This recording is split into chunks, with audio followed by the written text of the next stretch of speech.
Yeah, I think a piece of advice that would be really great for a lot of managers or plant operators, specifically from the aftermarket part division of our company, would be to try to keep really good records.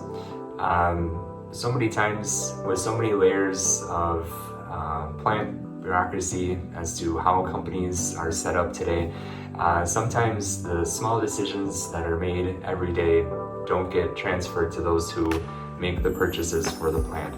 For example, many people will call us and ask for bags or cartridges, any type of filter, but they might not know the exact media or the filter fabric.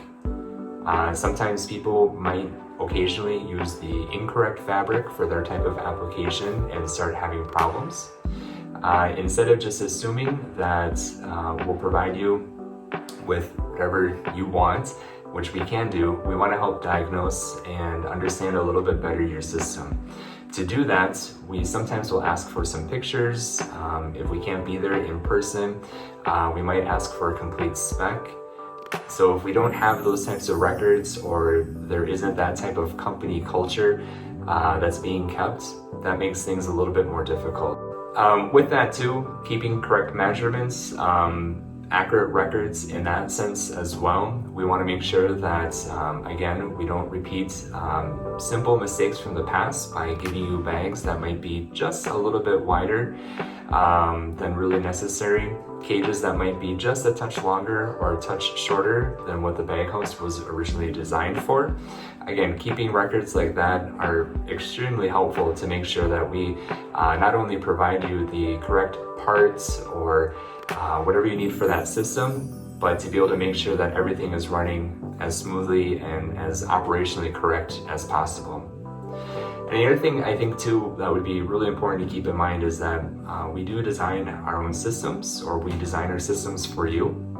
When comparing quotes from other vendors, sometimes it's easiest just to look at the final price, the bottom line, but there are a lot of other things that need to be kept in mind than which vendor is the cheapest. Something that we see in our years of doing this is that other vendors will try to undercut their competition by quoting them a much smaller than recommended unit for that specific application. Or since we make and manufacture everything here in the US, it might be a unit that comes from China or someplace overseas that maybe isn't disclosed at the time of bidding or when the RFQ goes out. Something that we pride ourselves in is that everything that we have and source is here in the US. So many times people will tell us that they have a collector that is from overseas, that they are having just an incredibly difficult time being able to source cartridges or fabric for that specific dust collector. Really odd, non-standard filter sizes as well, or for cages that really make it difficult to be able to source those. Again, keeping those things in mind when looking at a system purchase are really fundamental to make sure that you not only get what is needed for the application at a very good and reasonable price, but also from a trusted OEM such as ourselves to, again, make sure that we're there for the next day, and any problems that you do have, we're more than happy to be able to take care of you and be able to do so in a reasonable way as well, with parts that come from here in the US.